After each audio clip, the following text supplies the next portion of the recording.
రకాలుగా అన్ని ప్రయత్నాలు చేసినా కూడా మా వాళ్ళు ఏ విధంగా కూడా లొంగలేదని చెప్పేసి కూడా ఏ విధంగా ఎందుకు నొక్కుతారు? ఏం వాళ్ళకేమి లేఖగా లొంగుతారా? ఏదన్నా పెద్దలు ఇచ్చిన తీర్పుకి వాళ్ళు తలవకినారే కానీ ఏ విధంగా కూడా వీళ్ళ పెట్టే ప్రలోభాలకు లొంగలేదని చెప్పేసి కూడా నేను చెప్పడం జరుగుతూ ఉన్నాను. అందుకే ఏదున్నా కూడా మా వాళ్ళు ఎప్పుడు కూడా మా పార్టీ ఏ విధంగా బలంగా ఉంటుందంటే ఈరోజు ఈ తీర్మానమే నిదర్శనం అని చెప్పేసి కూడా నేను చెప్పేసి మొన్న ఏం జరిగింది, అవిశ్వాసం తీర్మానం పెట్టింటే పర్మిషన్ లేకోకుండా బీజేపీ వాళ్ళు రథ చైతన్య రథం తీసుకొని దాని ద్వారా ప్రచారాలు చేసి డబ్బులు అమ్ముడుపోతున్నా అని చెప్పేసి ఏ రకంగా ప్రయత్నాలు చేసినా అక్కడ జనం వినియోగస్తులు లేరు. ఎందుకంటే న్యాయబద్ధంగా మనం కూడా ఆ రోజుల్లోన డబ్బు ఆశపడలే. నేను ఏదన్నా ప్రజలు ఇచ్చిన సహకారానికి మేము కూడా మంచి వ్యక్తిని ఎన్నుకుంటే బాగుంటుంది. అన్ని పుకార్లు వచ్చినాయంటే ఆ రోజు ఎవరైతే 2 కోట్లు ఇస్తా ఉన్నారు 2 కోట్లు ఇస్తా ఉన్నారు ఎమ్మెల్యేకి అని చెప్పేసి ప్రచారం జరిగిందో అందరూ అనుకున్నట్టుగా ఆశ్చర్యపడేటట్లుగా మనం కూడా నీతి నిజాయితీగా వాల్మీకి సోదరులకి ఒకసారి అవకాశం ఇవ్వాలని చెప్పేసి చైర్మన్ పదవి ఇచ్చే పరిస్థితి చేశాం. మళ్ళీ ఈరోజు వాళ్ళే ఏ విధంగా మాట్లాడుతూ ఉన్నారని కూడా మనం గమనిస్తాం. ఏదున్నా కూడా మా వాళ్ళు పట్టుదలతో 35 మంది వాళ్ళు చేసే విషయాల్లో అవమానం భరించలేక ఏ విధంగానైనా వాళ్ళు దించే పరిస్థితి ఉండాలని చెప్పేసి ఏకదాటిగా మా కౌన్సిలర్ అంతా కూడా ఐక్యతతో ఉంటూ ఈరోజు ముందుకు పోయే పరిస్థితి కూడా జరిగింది. అందుకే ఏదున్నా కూడా నేను ఒకటే చెప్తా ఉన్నాను, ఏదున్నా ఇలాంటి పరిస్థితి జరిగితేనే ఎవరికైనా కానీ భయం ఉంటా అని చెప్పేసి కూడా నేను చెప్పడం జరుగుతూ ఉంది. అందుకే ఏదున్నా కూడా ఒకటే చెప్తా ఉన్నా నేను, మీరు ఈరోజు ఈ విషయంలోనే కూడా ప్రతి వారు చూశారు. మా కౌన్సిలర్ అంతా కూడా ఏకతాటిగా నిలబడి ఈరోజు అవిశ్వాస తీర్మానంలో నెగ్గుకొని వచ్చిన పరిస్థితిలో ఈరోజు ప్రజలంతా గమనిస్తూ ఉన్నారు. పార్టీ పరంగా కూడా గౌరవం నిలబెట్టారు. జగన్మోహన్ రెడ్డి ప్రతిష్ట పెంచారు. ఆదోన్లో కూడా మాకు గౌరవం పెరిగిందని చెప్పేసి నేను తెలియజేస్తా ఉన్నాను. పత్రికా విలేకరులు కూడా నమస్కారం తెలియజేస్తా ఉన్నాను. ఈరోజు జరిగిన అవిశ్వాస తీర్మానంలో క్రెడిట్ అంతా కూడా కౌన్సిలర్దే. ఎందుకంటే వాళ్ళు సహకరించి ఒక నమ్మకాన్ని నిలబెట్టినారు మన పార్టీ తరఫున. అందుకే ఏదున్నా కూడా ప్రత్యేకంగా వాళ్ళందరూ కూడా కృతజ్ఞత తెలియజేస్తా ఉన్నాను. ఎన్ని ప్రయత్నాలు చేసినా ఎన్ని రకాలుగా మభ్యపెట్టినా కూడా ఏ విషయానికి కూడా తలంచుకోకుండా మన పార్టీ గౌరవాన్ని పెంచినటువంటి ఘనత మహిళా కౌన్సిలర్ది, మిగతా కౌన్సిలర్ అని చెప్పేసి కూడా నేను చెప్పడం జరుగుతూ ఉంది. ఎందుకంటే ఎంతో నమ్మకంతో సీట్లోనే ఒక బీసీ మహిళని కూర్చోబెట్టిన తర్వాత ఏదైనా కానీ కౌన్సిలర్ సహకరించాల. కౌన్సిలర్ సహకరించుకుంటూ పార్టీ అధికారం పోతేనే ఇమ్మీడియట్గా వాళ్ళ మార్పు కనపడే పరిస్థితి వచ్చింది. ఏదన్నా కూడా ఒకవేళ అధికారం రాష్ట్రంలో పోయిండొచ్చు, ఈ ఆదోన్లో మున్సిపాలిటీలో మన అధికారం ఉంది. ఈ పరిస్థితుల్లో కౌన్సిలర్ చైర్మన్ గారు గమనించుకోకుండా వీళ్ళు తీర్మానం చేసినటువంటి పనులని పెండింగ్ పెట్టడం చేస్తుంది. దానికే ఒకసారైనా కౌన్సిల్ సత్తా చూపించాలని చెప్పేసి ఉద్దేశంతోనే అవిశ్వాసం తీర్మానం ఏర్పాటు చేసుకొని వాళ్ళ పంతం నెగ్గించుకోవాలని చెప్పేసి కూడా నేను చెప్పడం జరుగుతాం. ఇందువల్ల ఈ విధంగా భయం లేకపోతే కూడా చైర్మన్కి కౌన్సిలర్లు అంటే ఏమి తెలియని పరిస్థితి ఉన్నప్పుడు ఈ విధంగా చేస్తే వాళ్ళకి బుద్ధి వచ్చే విధంగా ఉంటుందని చెప్పేసి కూడా ఈరోజు నిరూపించడం జరిగిందని చెప్పేసి కూడా నేను చెప్పడం జరుగుతూ ఉంది. చాలా సంతోషం ఇది. ఎందుకంటే ఎన్నో రకాలుగా ఎంతోమంది నాకు ఫోన్ చేసి, సార్ మీ వాళ్ళు 5 మంది కాంటాక్ట్లో ఉన్నారు, ఏదో డబ్బులు కమ్ముడుపోతూ ఉన్నారు అని చెప్పినా నేను ఎప్పుడు నమ్మలే. మా వాళ్ళు ఎవరు పోరు, ఎన్ని కోట్లు ఇచ్చినా పోరు, ఇది మాత్రం ఖచ్చితంగా చెప్పగలుగుతా ఉన్నానని నా నమ్మకాన్ని నేను పెట్టుకున్నాను. కాబట్టి ఏ విధంగా ఎంతమంది ఫోన్ చేసినా ఏ విధంగా చేసినా నేను వాళ్ళ గురించి ఆలోచించే పరిస్థితి చేయలే. ఏదన్నా అందరూ కాంటాక్ట్లో పోతా ఉంటే మాట్లాడుతూ ఉంటే వాళ్ళు కూడా ఏం చెప్తా ఉందంటే, మన పార్టీ గౌరవం సార్, ఈరోజు మనం చైర్మన్ దించకపోతే మనకి మనగడే ఉండదని చెప్పేసి ఒక ఆలోచన వాళ్ళు వచ్చిందనేది కూడా మాకు తెలియజేశారు. వాళ్ళంతా కూడా ఏదన్నా అలాంటి పరిస్థితిలో ఏకదాటిగా వాళ్ళందరూ కూడా ఐకమత్యంతో ఉంటూ ఈరోజు మన మున్సిపాలిటీని మళ్ళా మనం అనుకున్నట్లుగానే మన వాడిని చైర్మన్గా చేసుకునే పరిస్థితి తీసుకొచ్చారు ఈ కౌన్సిలర్లు అని చెప్పేసి కూడా చెప్పడం జరుగుతూ ఉంది. ఎందుకంటే మనకు పనులు కావాలా, ఇంకా 1 year టైం ఉంది. 1 yearలో మన 16th ఫైనాన్స్ డబ్బులు వస్తూ ఉన్నాయి. దాని ద్వారా వాళ్ళను డెవలప్మెంట్ చేయాలా. దాని ద్వారా అక్కడ ఉన్నటువంటి ప్రజల్లో మళ్ళా వీళ్ళ మీద విశ్వాసం పెరగల్లా. మళ్ళా నెక్స్ట్కి వీళ్ళందరికీ ఎవరైతే ఈరోజు ఉన్నారో ఆ వార్డులలో ఒక్క సీటు కూడా ఇంకొకరికి ఇవ్వకుండా మామికి గౌరవం పెట్టినటువంటి మన పార్టీ గౌరవం పెంచినటువంటి వీళ్ళకే మళ్ళా సీట్లు కేటాయిస్తాం. ఏ విధంగా కూడా వెనుకడుగు వేసే పరిస్థితి లేదు. ఓడతారో గెలుస్తారో దైవాధీనం, ప్రజలు సహకారం ఉంటుంది. ఎందుకంటే ప్రజలు ఇచ్చిన ఈ తీర్పుని ప్రజలకు గౌరవిస్తారు, వాళ్ళు కూడా ప్రజలకు గౌరవిస్తారు. ప్రజలకు గౌరవం ఇచ్చి ఈరోజు ఎలాంటి వాటికి లొంగకుండా ధైర్యంగా నిలబడి మన పార్టీ ప్రతిష్ట పెంచినందుకు జగన్మోహన్ రెడ్డి గారి విశ్వసనీయతకి ఇది నిదర్శనం అని చెప్పేసి కూడా నేను చెప్పడం జరుగుతూ ఉంది. ఏదున్నా ఈరోజు ఆధార్ పరిస్థితి చూస్తూ ఉన్నాం. తెలుగుదేశం పార్టీ వాళ్ళు ఎక్కడ కూడా ఇన్వాల్వ్మెంట్ కాలే వాళ్ళు అరుగురాదు. ఎందుకంటే వాళ్ళు మనకింటే వాళ్ళు సంతోషపడుతూ ఉంటారు. ఇప్పుడు మనకన్నా టీడీపీ వాళ్ళు శక్తి సంతోషాన్ని వెలిగిస్తూ ఉంటారు మేమున్నా కూడా. ఎందుకంటే ఇలాంటి బీజేపీ ఎమ్మెల్యేని గెలిపించి వాళ్ళకి మనగడ లేకుండా చేసే పరిస్థితి చేస్తున్నటువంటి బీజేపీ ఎమ్మెల్యే ఈరోజు ఈ విధంగా అవమానం జరిగిందని చెప్పేసి వాళ్ళు ఇంకా సంతోషంగా ఉంటారని చెప్పేసి నేను చెప్పడం జరుగుతూ ఉంది. ఏదన్నా ఒక మెంబర్ ఆయన ఎక్స్ ఆఫీషియల్ మెంబర్ ఎవరు ఎమ్మెల్యే గారు ఆయన ఖచ్చితంగా ఉండాలా ఈరోజు.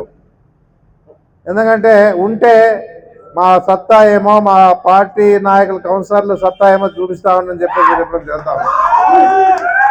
అనవసరంగా ఏ ఎమ్మెల్యే ఎప్పుడు కూడా ఎక్కడికి కూడా కౌన్సిలర్లకు పోలే. ఏదో ఫస్ట్ టైం గెలిచినప్పుడు పోయినారు, మాట్లాడతామని వస్తామని అంతవరకే. ఏదున్నా మన ఎమ్మెల్యే అధికారం అక్కడ పనిచేయదు.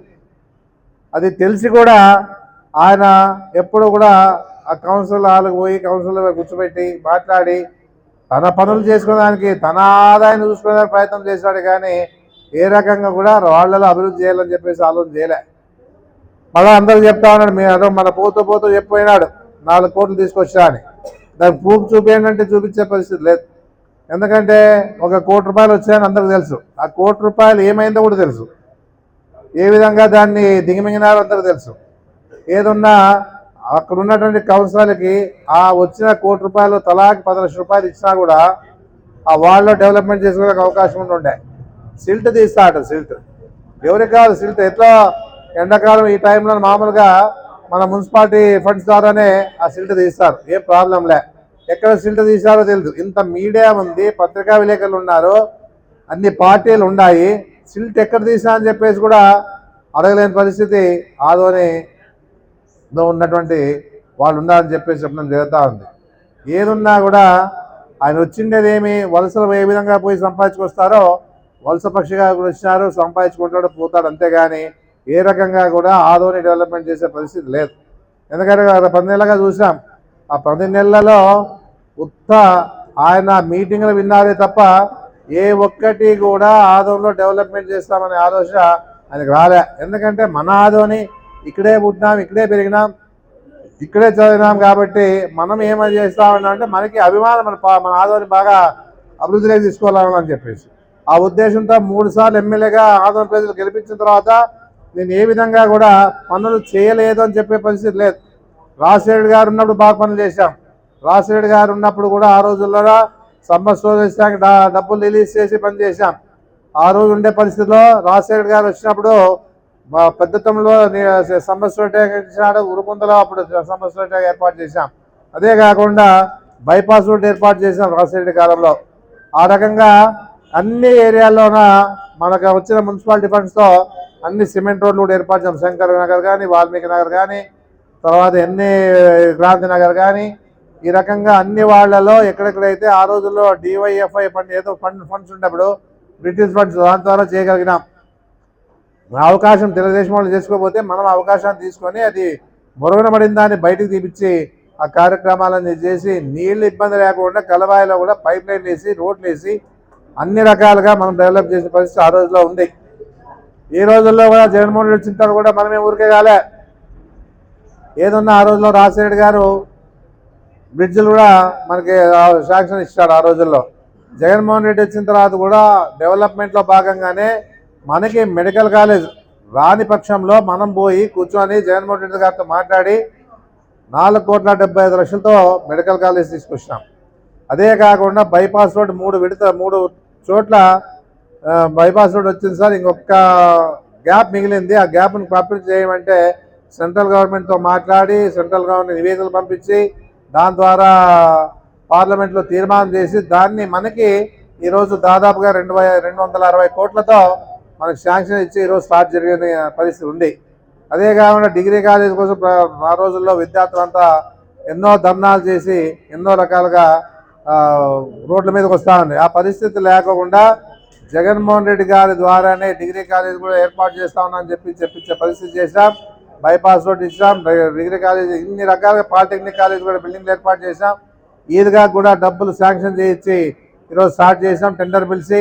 అదే కాకుండా ఎన్నో రకాలుగా ఆ రోజుల్లో ఎంపీగా ఉన్న రేణుకమ్మ గారు ₹1,00,00,000 ఇచ్చి సాధికార స్టార్ట్ చేస్తే ఇంతవరకు అది మళ్ళీ కంప్లీట్ కాని పరిస్థితి. ఒకటే చెప్తాను, సమ్మర్ స్టోరేజ్ ట్యాంక్ కూడా చాలా ఇబ్బందుల్లో ఉంది. దాన్ని ఏ విధంగానైనా దాదాపుగా 30 కోట్లు తీసుకొచ్చి ఆ ట్యాంక్ను ఏర్పాటు చేసే విషయాన్ని కూడా ఏ రోజుల్లో మనము ప్రచారంలో చెప్తే ఈరోజు ఎమ్మెల్యే గారు కూడా దాని గురించి పట్టించుకోవడంలే. ఏదున్నా కూడా తన స్వార్థ ప్రయోజనాల కోసం ప్రయత్నం చేస్తూ ఉన్నాడు కానీ ఎక్కడ కూడా ఏ విధంగా కూడా ఆ సమ్మర్ ట్యాంక్ గురించి కూడా పట్టించుకోవడం. దాదాపుగా 3 లక్షల జనాభా ఉన్న ఆదోని ఈరోజు ఆ నీళ్ళ పరిస్థితి ఏదైనా అయిందంటే తాగేదానికి నీళ్లు ఉండవని చెప్పేసి కూడా నేను తెలియజేస్తా ఉన్నాను. ఏదున్నా ఈ విధంగా ఒక అవకాశాన్ని ఆదోని ప్రజలు ఇచ్చారు కాబట్టి ఇదే ఎమ్మెల్యే గారు వీటి మీద దృష్టి పెట్టి ఏదైనా కానీ సాధించుకురావాలి. కానీ ఏది లేకుండా అసెంబ్లీలో మాట్లాడితే ఊరేగింపులు చేసుకుంటారు. అసెంబ్లీలో మేమే మాట్లాడలేదా? అవసరమైన మాట్లాడినాం, అవసరమైన తీసుకొచ్చాం. మీ మాదిరిగా ఊరికే మాట్లాడి ఊపుదంపుడు ఉపన్యాసాలు ఇచ్చే అసెంబ్లీలో నేను గొప్పగా మాట్లాడుతున్నానని చెప్పేసి ఆదోని ప్రజలు అనుకుంటారే అనే ఆలోచన వాళ్ళు ఉన్నారే అనేది కూడా మనకు తెలుస్తూ ఉంది. అదే విట్టా రమేష్ ఎంత బాగా చెప్తా అంటే ఆయన ఎవరు అసెంబ్లీలో మాట్లాడేది మా ఎమ్మెల్యే మాట్లాడినట్లు అంటే ఏం మాట్లాడితే ఉపయోగం ఏముంది? మేము మాట్లాడినాము, ఉపయోగకరమైన మాట్లాడినాము, కావాల్సిన తెచ్చుకున్నాం.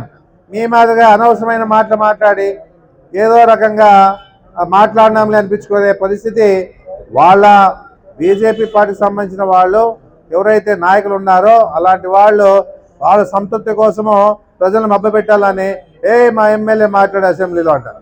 అందరూ మాట్లాడినాం అసెంబ్లీలో. ఏదున్నా కూడా ఈరోజు ఉండే పరిస్థితుల్లో మాట్లాడేది కాదు. నీవు ఏదైతే ఆదోళనలో ఉన్నాయో డిపార్ట్మెంట్ తరపున అందరూ పిలిపించుకొని నీకు ఏదేదైతే కావాలో ఆదోళనకు అని చెప్పేసి అడిగి దాన్ని ఎస్టిమేషన్ వేయించి దాన్ని సీఎం గారికి రిప్రజెంటేటివ్ అందియాలి. వాళ్ళు సంతకం పెడితే ఏ డిపార్ట్మెంట్ పోలో ఆ డిపార్ట్మెంట్ పంపించి దాని మీద మనము కవర్ చేసుకోవాలి. మన ఊరికి ఇచ్చినాంలే సీఎం సంతకం పెట్టినామే కాదు, మనము దాని మీద ఏ డిపార్ట్మెంట్ అయితే ఏదైతే అడిగినామో దాని మీద శ్రద్ధ పెట్టి పోయి తిరిగితే తప్ప జరిగే పనులు కాదు అవి. మళ్ళీ ఈ విధంగా సంబంధించిన మంత్రి కానీ సంబంధించిన వాళ్ళు కానీ సెక్రటరీలు కానీ వాళ్ళ దగ్గరికి పోయి రిక్వెస్ట్ చేసుకొని దాన్ని సాధించే పరిస్థితి ఉండాలి. కానీ ఏమీ లేకోకుండా ఇక్కడ తన స్వార్థ ప్రయోజనాల కోసం ప్రయత్నం చేస్తూ అన్ని రకాలుగా ఏ విధంగా మనకి ఆదాయం వస్తుంది, ఏ విధంగా మన వాళ్ళని పంపించి ఆదాయాన్ని పెంచుకోవాలని చెప్పేసి ఆలోచనతోనే మనం ఇన్నాళ్ళు చూసాం.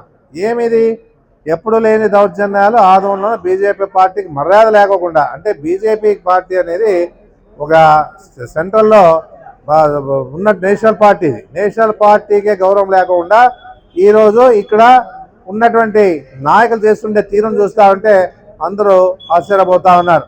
ఏది చేసినా కూడా ఏది ఇసుక ఇప్పుడు ట్రాక్టర్ ఇసుక జగన్మోహన్ రెడ్డి గారు ఏం చేయరు, చంద్రబాబు నాయుడు గారు ఏం చెప్పినారు, ట్రాక్టర్ వాళ్ళకంతా కూడా ఫ్రీ ఇసుక ఎక్కడి నుంచైనా తెచ్చుకోవచ్చు, ఏ విధంగా కూడా అభ్యంతరం లేదని చెప్పేసి ఒక జీవో కూడా పాస్ చేసినాడు చంద్రబాబు నాయుడు. వాళ్ళు బతుకులు వాళ్ళ ట్రాక్టర్లు కంపెనీల్లో తీసుకొని వాళ్ళ లోన్ల ద్వారా కట్టుకునేదానికి ప్రయత్నం చేసే విషయంలోన వాళ్ళు ఏదో ప్రయత్నాలు చేసుకుంటా ఉంటే ఆ ట్రాక్టర్ లోన్ని నిలబెట్టేది, ట్రాక్టర్ లోన్లు తోడాలనేది, లేకపోతే కప్పం కట్టమనేది, ఈ విధంగా ఈరోజు ఆదోళనలో ప్రజలు చూసేది అనే విషయాన్ని మనమంతా చూస్తూ ఉన్నాం.